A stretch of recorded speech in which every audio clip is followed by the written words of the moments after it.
Hello, my dear students. How are you? I hope you will be safe at your home.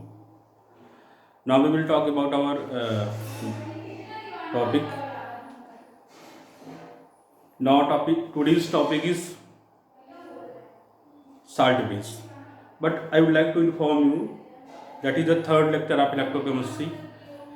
Before that lecture, I uploaded two more lectures. In first lecture, we talked about the electrochemistry. We talked about the cell and different types of cells and electrode. And in our second video lecture, we talk about the galvanic cell or voltaic cell in detail. I would like to say you, if you don't see the previous two lecture, then first you have to see first and second video lecture. That is the most important, that is the basic part of the electrochemistry. बिना वो video lecture देखे हुए आपको ये lecture समझ में नहीं आने वाला। तो सबसे पहले आप जाके first video lecture and second video lecture वो देख लीजिए, और फर्स्ट और सेकंड वीडियो लेक्चर का लिंक इसी वीडियो के डिस्क्रिप्शन बॉक्स में आपको मिल जाएगा। आप जाइए वहाँ से पहले इलेक्ट्रोकेमिस्ट्री का फर्स्ट वीडियो लेक्चर और सेकंड वीडियो लेक्चर देखिए, उसके बाद आप यहाँ पे आइए थर्ड वीडियो लेक्चर उसके बाद देखिए। चलिए हम बात करते हैं अब साल्ट ब्रिज की।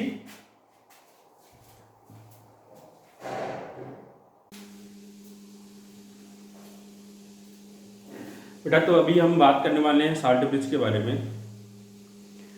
तो बेटा साल्ट ब्रिज का यूज कहाँ पे होता है? साल्ट ब्रिज का यूज जो होता है वो गैल्वानिक सेल्स में होता है। कहाँ पे होता है? गैल्वानिक सेल या वोल्टेइक सेल में हम साल्ट ब्रिज का यूज करते हैं। ठीक है, तो इसके स्ट्रक्चर की बात करें तो salt bridge is a U shape tube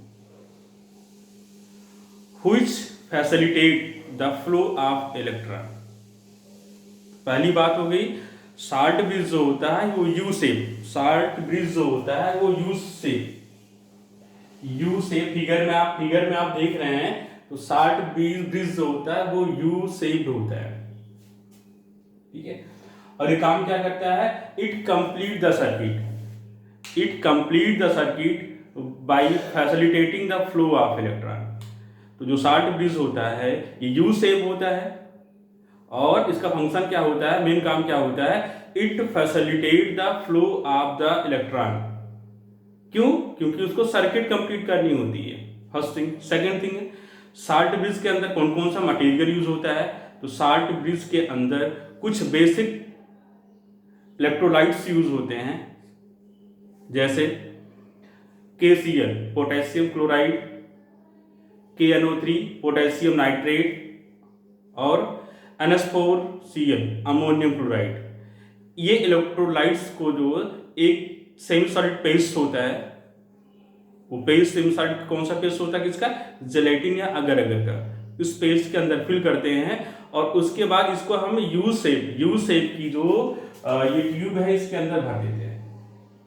अब दूसरी बात करते हैं बेटा, ये ट्यूब इन्वर्टेड होती है।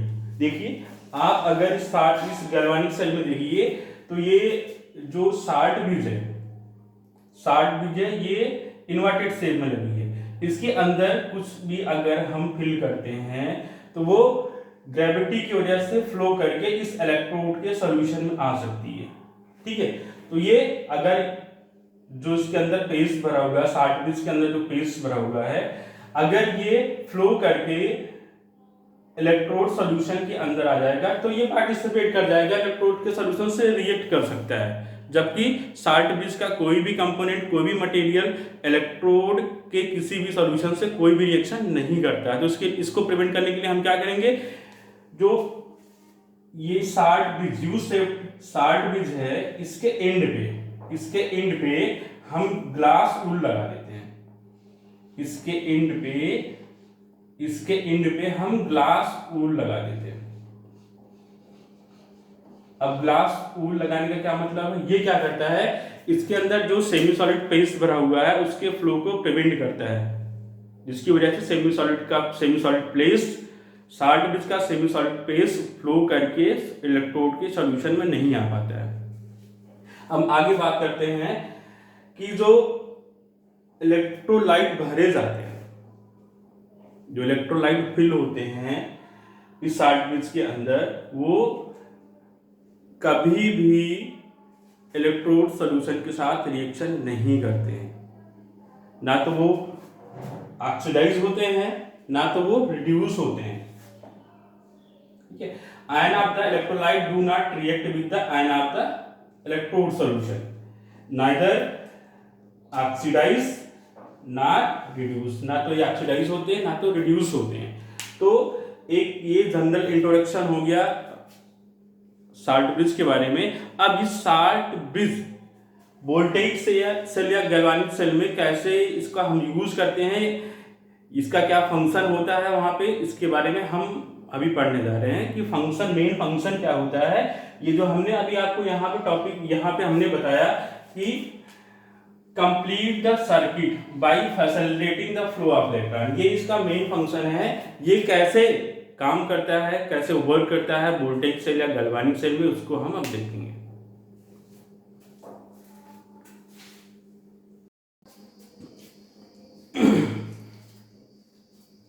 बेटा अब हम ये देखेंगे कि जो साल्ट ब्रिज है इसका यूज गैल्वानिक सेल या वोल्टेज सेल में कैसे होता है। तो ये समझने के पहले हमें एक छोटा सा रिवीजन लेना पड़ेगा कि गैल्वानिक सेल का कैसे वर्क करता है। तो आइए हम देखते हैं। बेटा हमने बताया था गैल्वानिक सेल सेटअप बनाने के लिए सबसे पहले हमें 2 कंटेनर लेने होते हैं। ठीक है, तो 2 कंटेनर हमने लिए। सपोज ये हमारा फर्स्ट कंटेनर है, पहला कंटेनर हमने ये लिया और दूसरा कंटेनर हमने ये लिया। और जो हमारा पहला कंटेनर था उस कंटेनर में हमने एक इलेक्ट्रोलाइटिक सॉल्यूशन लिया ZnSO4, एक्वस मीडियम में हमने ZnSO4 का एक सॉल्यूशन लिया। अब इस कंटेनर के अंदर ZnSO4 का हमने सॉल्यूशन लिया, तो हमने Zn की एक रॉड डाली जो इस सॉल्यूशन के लिए इलेक्ट्रोड का काम करेगा। सिमिलरली ये हमारा सेकंड कंटेनर है। सेकंड कंटेनर में हमने कॉपर सल्फेट, इसका कॉपर सल्फेट का हमने सॉल्यूशन लिया और इस सॉल्यूशन में हमने एक कॉपर की रॉड डाली है। कॉपर की रॉड डाली गई है, जो कॉपर की रॉड डाली गई है वो इस कंटेनर के लिए एक इलेक्ट्रोड का काम करेगा। ठीक है, अब हमने प्रीवियस लेक्चर में हमने आपको बताया है कि जिस इलेक्ट्रोड का ऑक्सीडेशन होता है वो एज ए एनोड वर्क करता है और जिस इलेक्ट्रोड का रिडक्शन होता है वो एज ए कैथोड वर्क करता है। तो यहाँ पे हम पहले कंटेनर की बात करें, जिंक सल्फेट का सॉल्यूशन है, जिंक की रॉड है। यहाँ पे क्या होता है, जो जिंक की रॉड से क्या होता है, इस जिंक रॉड का ऑक्सीडेशन होता है। ऑक्सीडेशन जब जिंक रॉड का होता है तो जो जिंक है वो Zn++ में कन्वर्ट हो जाता है और साथ में 2 इलेक्ट्रॉन लूज करता है। ठीक है, और ऑक्सीडेशन की डिफिनीशन भी है, कोई एलिमेंट अगर इलेक्ट्रॉन को लूज करता है तो इस मींस उसका ऑक्सीडेशन हो रहा है। यहाँ पे Zn जिंक जो है 2 इलेक्ट्रॉन लूज करता है, इसका मतलब ये जिंक का ऑक्सीडेशन हो रहा है। तो ये जो फर्स्ट कंटेनर का इलेक्ट्रोड है वो वर्क करेगा एज ए एनोड और साथ में इलेक्ट्रॉन भी रिलीज करेगा। सिमिलरली अगर आप सेकंड कंटेनर की अगर हम बात करते हैं, सेकंड कंटेनर में कॉपर सल्फेट का सॉल्यूशन है, कॉपर की रॉड है। यहाँ पे क्या होता है, जो कॉपर सल्फेट होता है, कॉपर सल्फेट के अंदर जो कॉपर आयन होता है ये 2 इलेक्ट्रॉन को एक्सेप्ट करता है और कॉपर में कन्वर्ट हो जाता है। कॉपर आयन 2 इलेक्ट्रॉन एक्सेप्ट करके कॉपर में कन्वर्ट हो जाता है। और ये 2 इलेक्ट्रॉन कहां से मिला इसको, इस एनोड से कैथोड की तरफ इलेक्ट्रॉन का फ्लो होता है। कंटिन्यूअस ये रिएक्शन गोइंग ऑन होती है, चलती रहती है। लेकिन प्रॉब्लम तब आती है, सपोज यहां से इलेक्ट्रॉन जा रहा है, जिंक की रॉड से इलेक्ट्रॉन का फ्लो कॉपर की रॉड की तरफ हो जा रहा है।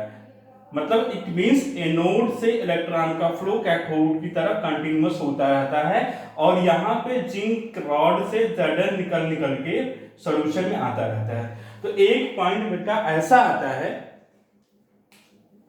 कि जब इस सॉल्यूशन के अंदर कैटायंस मींस पॉजिटिव आयंस की कंसंट्रेशन बढ़ जाती है, जब इस सॉल्यूशन के अंदर पॉजिटिव आयन की कंसंट्रेशन मतलब जिंक आयन की कंसंट्रेशन बढ़ जाती है तो इस इलेक्ट्रॉन को ये अट्रैक्ट करना स्टार्ट कर देता है और एक अट्रैक्ट करते करते जब सफिशिएंट अमाउंट में जिंक की कंसंट्रेशन आ जाती है तो इसका फ्लो क्या हो जाता है, इलेक्ट्रॉन का बंद हो जाता है।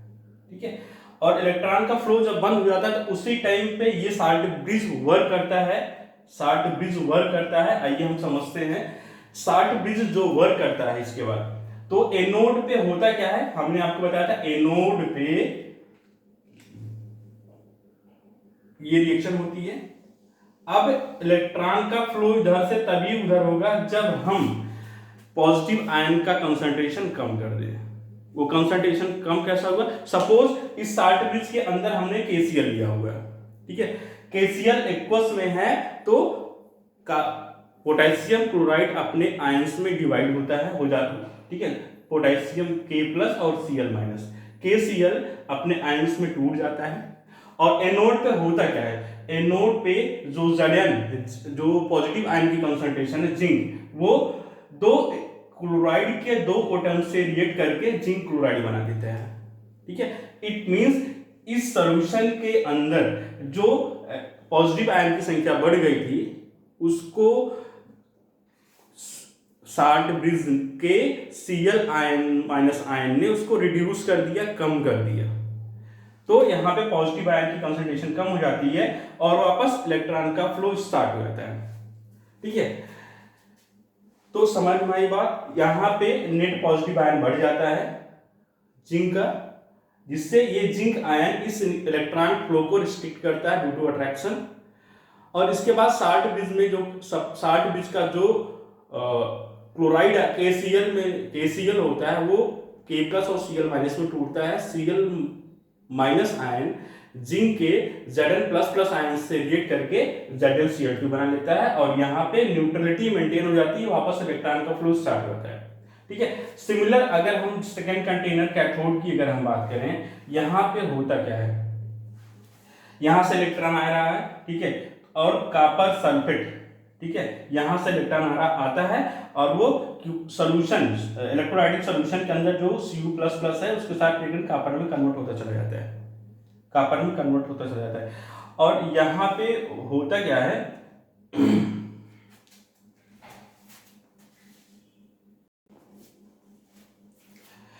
सेकेंड कंटेनर में जो कॉपर सल्फेट सॉल्यूशन है, यहां पे ध्यान से देखिएगा, बहुत समझने वाली बात है।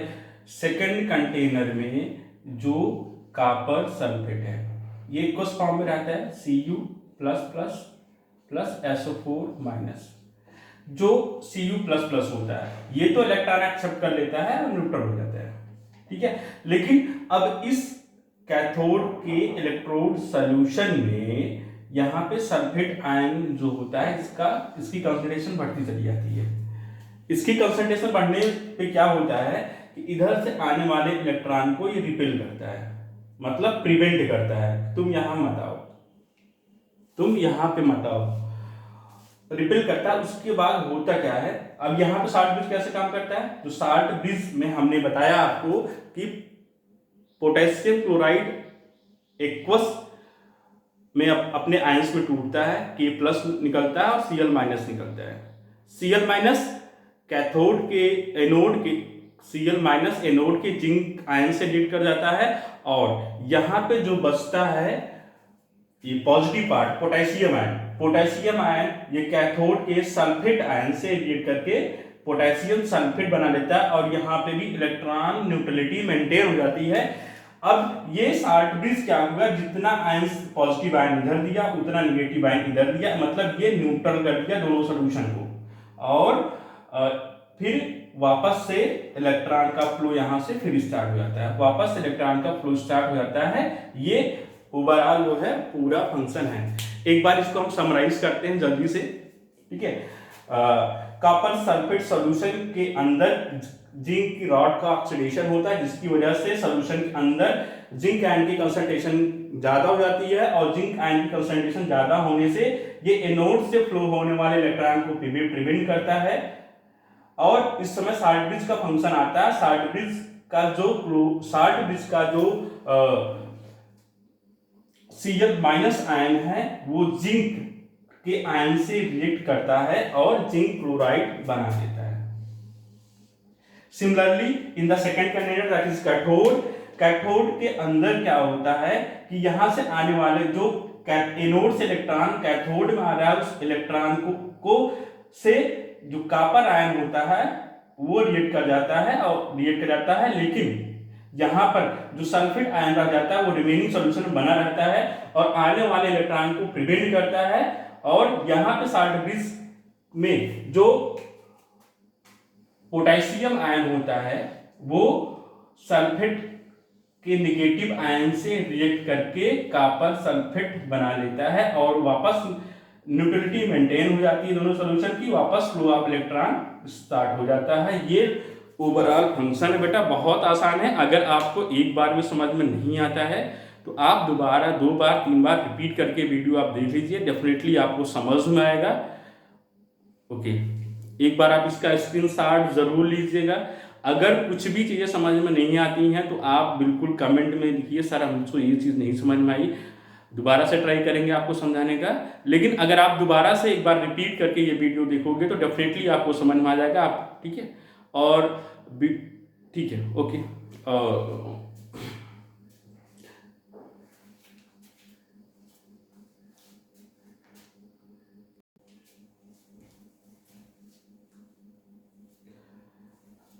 बेटा अब हम गैल्वेनिक सेल का जो लास्ट टॉपिक है उस पर हम आ रहे हैं। सेल का रिप्रेजेंटेशन देखेंगे कि गैल्वेनिक सेल को हम रिप्रेजेंट कैसे कर सकते हैं। ठीक है, तो इसको रिप्रेजेंट करने के लिए थोड़ा सा बोर्ड पे लिखिए, फोकस करिए। ठीक है, एनोड, गैल्वेनिक सेल में जो एनोड होता है उसको कहाँ पे हम रिप्रेजेंट करते हैं, किस साइड में, लेफ्ट साइड में। कैथोड जो होता है उसको हम रिप्रेजेंट करते हैं राइट साइड में। ठीक है, जो शार्ट ब्रिज होता है, short bridge is represented by double vertical line. जो शार्ट ब्रिज होता है उसको हम डबल वर्टिकल लाइन से रिप्रेजेंट करते हैं। और जो फेज चेंज होता है, ठीक है, फेज चेंज होता है उसको हम single vertical line represent the phase. ठीक है, अब यहां पर हम देखेंगे एनोड पे कौन सी रिएक्शन हो रही है, कैथोड पे कौन सी रिएक्शन हो रही है, और फिर उसको हम रिप्रेजेंट करेंगे। तो देखते हैं एनोड पे कौन सी रिएक्शन हो रही है। ठीक है, अगर हम बात करें तो गैल्वेनिक सेल में एनोड पे कौन सी रिएक्शन हो रही है। एनोड पे हमने बार बार बताया आपको, जो जिंक है इसका ऑक्सीडेशन होता है और ये जिंक आयन में कन्वर्ट होता है और साथ में 2 इलेक्ट्रॉन लूज करता है। ठीक है, सिमिलरली अगर हम देखें कैथोड पे कौन सी रिएक्शन हो रही है। ठीक है, तो अगर हम देखें कैथोड पे, तो कैथोड पे जो कॉपर है, ये कॉपर आयन 2 इलेक्ट्रॉन एक्सेप्ट करके ये कॉपर में चेंज हो रहा है। किसमें चेंज हो रहा है, कॉपर में। अगर हम इसको रिप्रेजेंट करें तो रिप्रेजेंट करने के लिए हम इधर बोर्ड की साइड आते हैं, यहां पे देखते हैं रिप्रेजेंटेशन इसका होगा कैसे। ठीक है, तो एनोड को हम कहां रखेंगे, लेफ्ट साइड में। ठीक है, तो हमारा लेफ्ट साइड ये है, इधर एनोड होगा। ठीक है, ये हमारा राइट साइड है, ये कैथोड होगा, और शार्ट ब्रिज को हम बीच में लिखेंगे। ठीक है, तो यहां पे आप इसको देखिए, लेफ्ट साइड में एनोड हमने, यहां पे तरीका है, लेफ्ट साइड में हमने एनोड लिखा है, राइट साइड में कैथोड लिखा है, और ये डबल वर्टिकल लाइन को क्या रिप्रेजेंट कर रहा है, डबल वर्टिकल लाइन रिप्रेजेंट कर रहा है शार्ट ब्रिज को। अब हम इसको कैसे रिप्रेजेंट कर रहे हैं देखते हैं। ठीक है, सबसे पहले यहां पे हम फोकस करते हैं, ये जिंक क्या है, सॉलिड है। ठीक है, और जो आयन होते हैं वो एक्वस कंडीशन में होते हैं। कॉपर आयन है, ये कैसे कंडीशन होगा, एक्वस में होगा, और ये कॉपर आयन एक्वस में होगा, और ये कॉपर ये सॉलिड होगा। तो ये एनोड कहां पे जाएगा, ये एनोड जाएगा लेफ्ट साइड पे, और ये कैथोड कहां जाएगा, ये राइट साइड में जाएगा।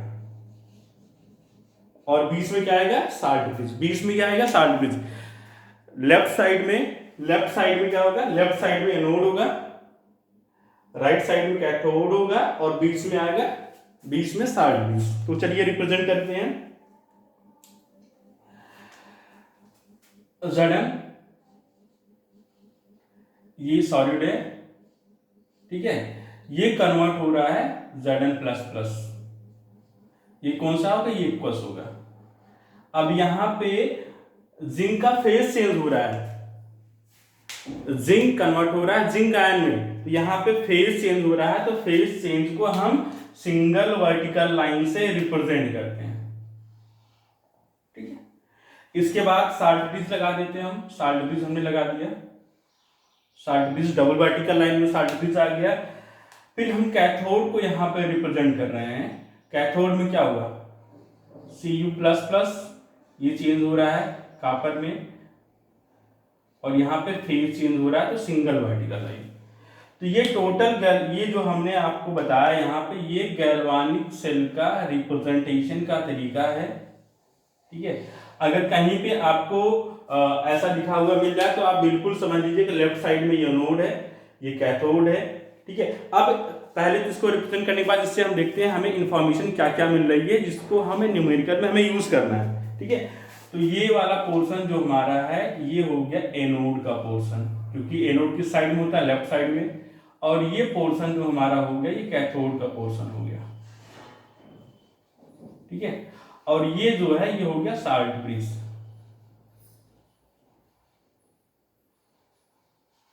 ये हो गया 60 डिग्री बीच में, ठीक है। तो हमने हमारे सामने सपोज ये रिप्रेजेंटेशन आई, तो हमें कैसे इसका एनालिसिस करना है, ठीक है। अभी ना तो हमें पता है ये नोड है, ना तो हमें पता है कैथोड है, तो 60 डिग्री, बस केवल रिप्रेजेंटेशन हमें मिला है। तो रिप्रेजेंटेशन देखते ही हम समझ जाएंगे कि जो लेफ्ट साइड में है, 60 डिग्री के जो लेफ्ट साइड में एनोड है, तो हमें ये पता चल गया जो हमें जिंक है वो एनोड पे है, और जिंक देखिए यहाँ पे जिंक का ऑक्सीडेशन नंबर बढ़ रहा है, यानी कि पॉजिटिव चार्ज बढ़ रहा है, इसका मतलब यहाँ पे जिंक का ऑक्सीडेशन हो रहा है, जिंक का ऑक्सीडेशन हो रहा है, मतलब एनोड का पोर्शन है। यहाँ पे कॉपर का ऑक्सीडेशन नंबर कम हो रहा है, ठीक है, इसका मतलब इसका रिडक्शन हो रहा है, और जिसका रिडक्शन होता है वो कैथोड होता है। तो हमें ये इंफॉर्मेशन यहाँ से मिली, ठीक है। अब हम, ठीक है, यहीं पे लेक्चर खत्म करते हैं। आपका पूरा का पूरा जो है गैल्वानिक सेल कंप्लीट हो चुका है, ठीक है, पूरा फुल, अभी कुछ बचा नहीं रह गया, गैल्वानिक सेल आपका कंप्लीट हो गया। इसका स्क्रीनशॉट आप लीजिए, और please like, share, subscribe and comment on video, क्योंकि ये एक टीचर को मोटिवेशन देता है, लगता है कि हाँ स्टूडेंट प्रेजेंट है। ओके, थैंक यू, स्क्रीनशॉट जरूर ले लीजिएगा।